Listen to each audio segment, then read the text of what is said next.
I'd like to talk about pain, pleasure, and the straight and narrow path of racial reconciliation. And I did not coordinate it with the adult forum of this morning. This is all spirit if you hear some similarities. I just learned that in Israel there are two kinds of roads. One type is smooth and well cared for and it's wide, and that is for the Israelis. There's another kind of road, however, that is for those cars with license plates of Palestinians.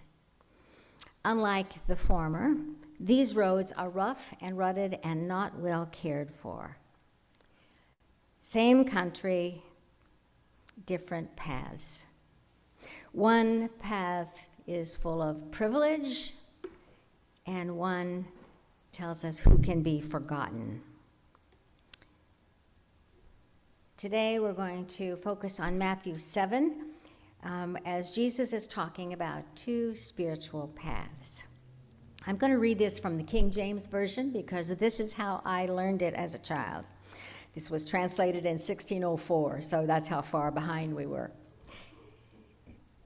Enter ye into the strait gate, for wide is the gate, and broad is the way that leadeth to destruction, and many there be which go in thereat. Because strait is the gate, and narrow is the way which leadeth unto life, and few there be that find it. Same country, different paths.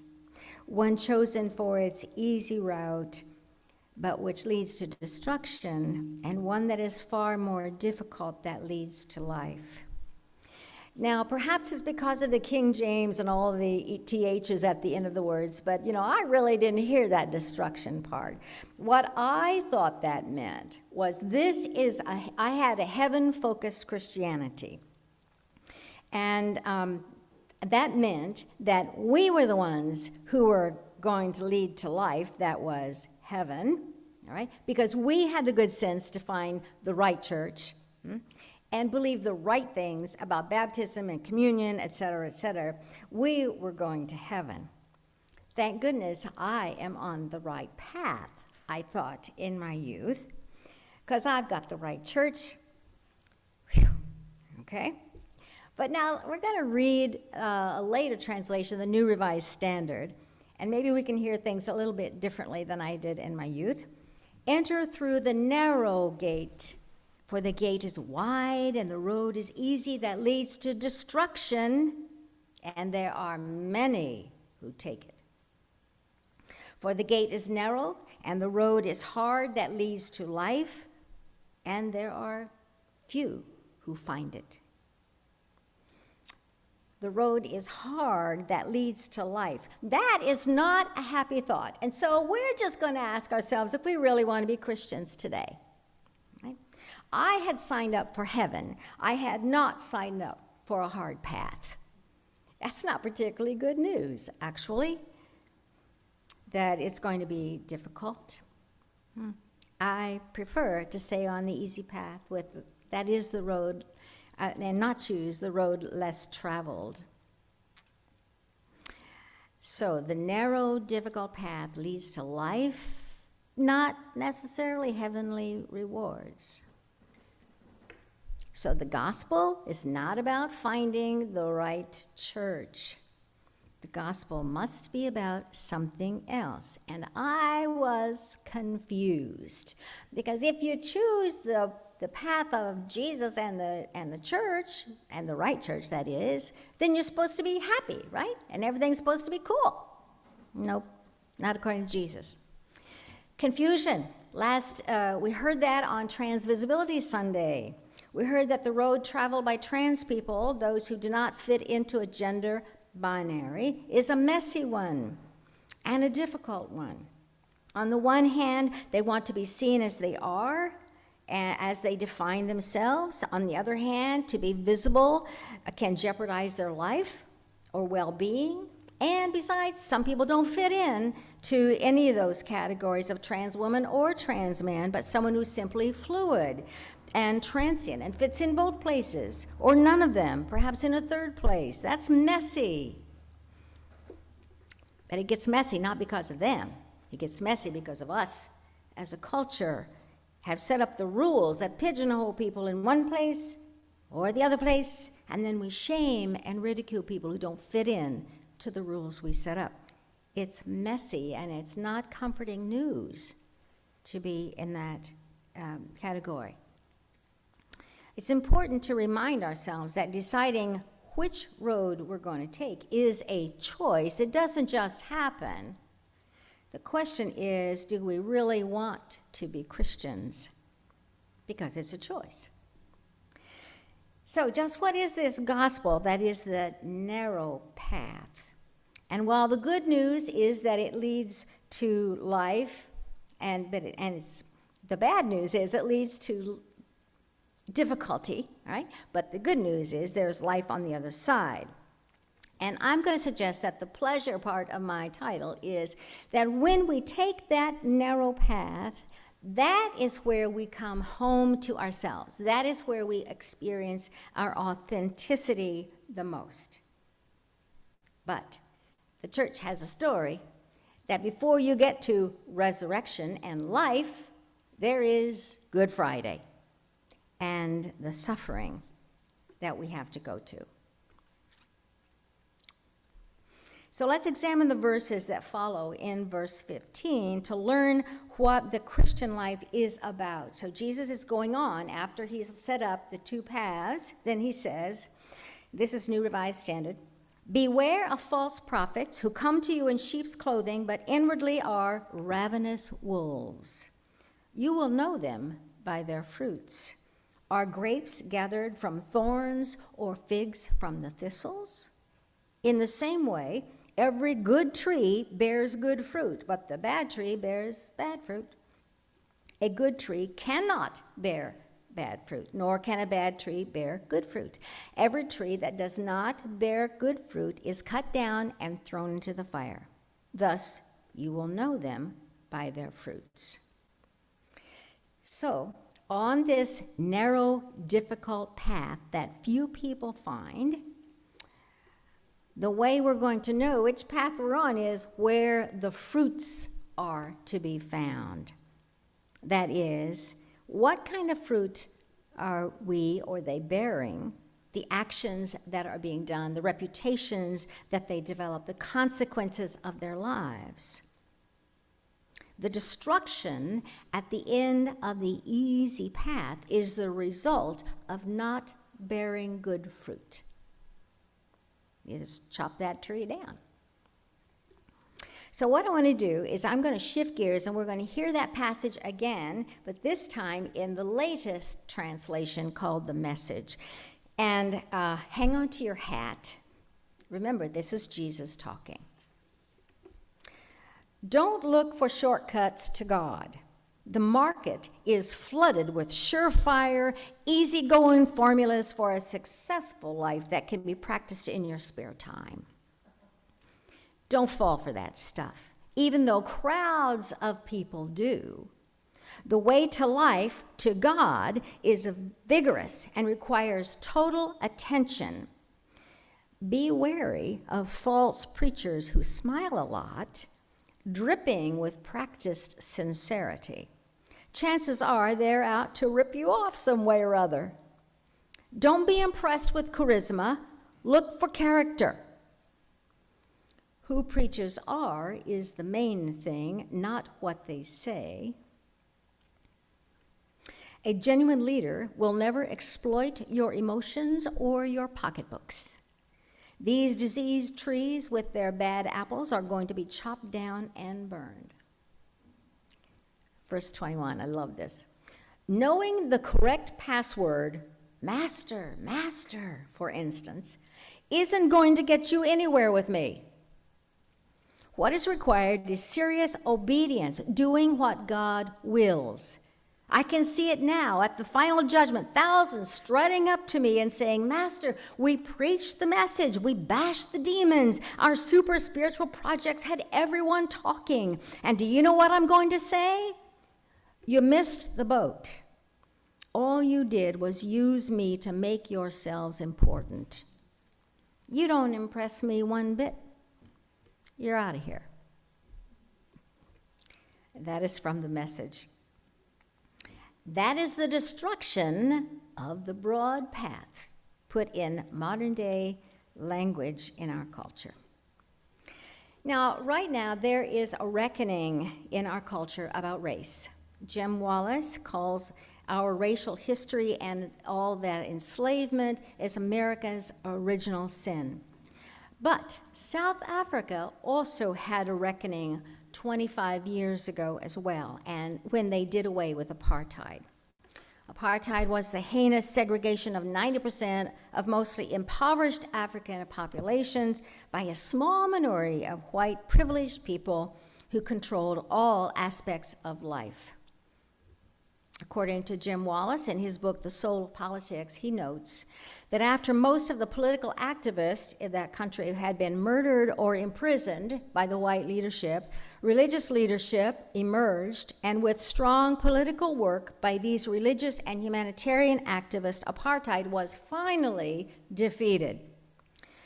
Then, in order to heal from crippling generational trauma, the whites now had to be held accountable in some way for the brutality that they had either created and existed with under their watch or they had allowed to have happen. So they appointed a Truth and Reconciliation Commission that provided an opportunity for white people to confess their complicity, to name themselves as oppressors in an unjust system that they had helped to keep in place if they hadn't put it in place themselves. Only in this way would it lead to the path of reconciliation and healing. That was a straight and narrow path and a very difficult one, but as a nation, they chose it, and healing did happen. Today, our so-called justice system in the United States is failing to protect people of color, and some argue it is doing precisely what it was supposed to do. That is, create justice for white men, we could say white heterosexual men, particularly, and those white women who supported the injustice by going along and playing the game. So despite the promises of freedom to people of color, the promises of 40 acres and a mule, promises of voting privileges, and these have never been completely available. To the contrary, laws are still being passed, particularly now, to disenfranchise people of color and to ensure that the status quo of privilege stays the same. The injustice remains unchanged. Just as the Israelis' roads, some of us get to drive on smooth, wide, and easier paths of privilege due to the color of our skin, while others are stuck in generations behind in accumulating wealth and still being defined by the color of their skin instead of the content of their characters, still hearing ignorant questions at Supreme Court confirmation hearings instead of acknowledging the gifts and experience of an extremely qualified Black woman. We have obviously not solved the race problem that built this country on the backs of those slaves and caused the Civil War. And while we have never healed from the aftermath, we, white privilege, continue to benefit from the privileges. So, white people, close our eyes. But which path are we on when our eyes are closed? And we don't have to look around because the path is just so easy to walk.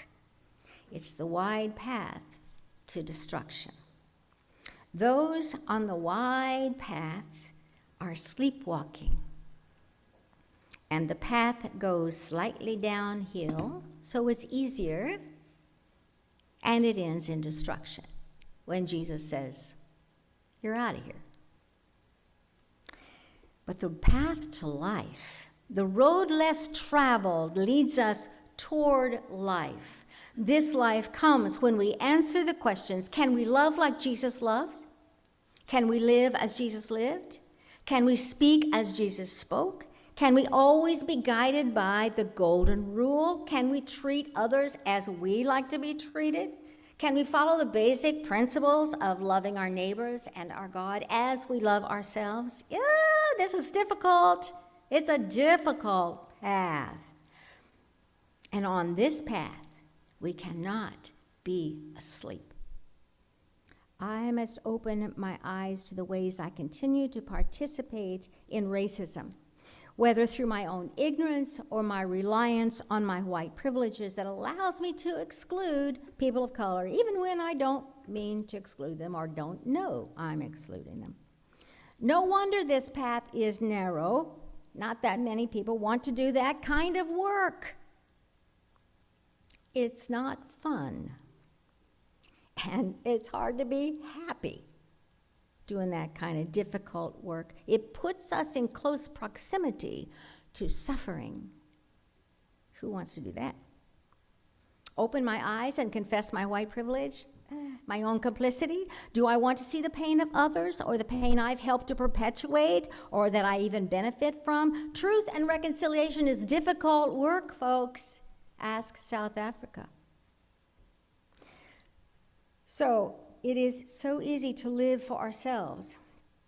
And while many Christians think they have the password, master, the straight and narrow path requires that we bear fruit and that our actions reveal we believe in truth and reconciliation. Do we really want to be Christians? It's a choice, you know.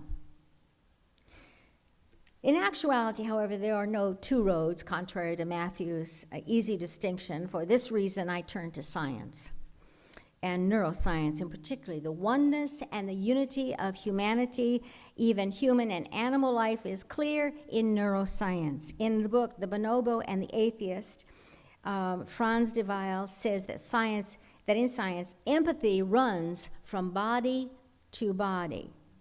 You stick a needle, they did this in the birthing rooms in hospitals, the research. You stick a needle in a woman's arm and the pain centers of her husband's brain light up from watching the procedure she's going through. His brain reacts as if the needle went into his arm. That is unity. That is oneness. That is who we are, and we must learn as children to shut that down in order to fit in. So our connection to one another is hardwired in our brain. In other words, it's not two different roads because we're all in this road together. We impact one another, whether we are awake or walking uphill, or whether we're asleep and going downhill, coasting on a broad path. I set before you life and death, Moses says as he channels God in Deuteronomy. Choose life. So, our choice is to remain asleep and remain comfortable, or open our eyes to see that we haven't a clue to what others experience on a day-to-day basis due to the color of their skin, or we might add who they love or how they identify. Though difficult, opening our eyes is the most loving thing to do. So, do we really want to be Christian? It's a choice, you know. People who walk the narrow path that is so difficult, Abraham Lincoln would probably call the better angels of our nature. It is to be real, to be who God wants us to be. A compassionate and generous people who value kindness and are attentive to the struggles of others, that when they cut, we bleed. When they hurt, we feel it in our bodies. These better angels bear the fruit of the good tree, the actions that address inequality and suffering. That is how we were created to be. Children must be taught to be cruel. Jeremy Rifkin wrote a book called The Empathic Civilization, and in that he gives a tour of all the world's history the violence, the climate change, economic upheavals, the widening gap between rich and poor. And he concludes, are you ready for this? That developing and practicing empathy is the key to our survival. He shows that when we move away from tribalism and demonizing, think of the headlines you've been reading lately. When we move away from that and move toward unity and compassionate connection, that is what has kept the human species alive thus far and has allowed us to thrive. He writes, the strong capability to identify with others who are different from us is the only thing that will ultimately save us. This is not a religious perspective, right? This is a historical understanding, an anthropological understanding. So we've got the biology here saying we are one. We've got historical references about what keeps us alive. The path to life is empathy. And the church calls that love. Okay? To walk the narrow path is to make a conscious decision to love, to open our eyes, see the pain, feel the suffering. It is to bear the good fruit of love for one another. We impact one another. We need one another. We are on this road together. One, unified. And some choose the more difficult path, and others coast on the broad path. Are we holding hands with one another? You would think that Hafiz, the Sufi poet, had actually heard this sermon when he writes, out of a great need, we are all holding hands and climbing. Not loving is a letting go. Not loving is a letting go. Listen, the terrain around here is far too dangerous for that. So we hold hands, and we keep climbing up that straight and narrow path with our eyes wide open so we can love better. Holding hands, we walk it and we climb it as better angels of our nature, together, no matter how difficult. Are you sure you want to be a Christian? It's a choice, you know. And may God bless us on the paths that we choose to take today. Amen.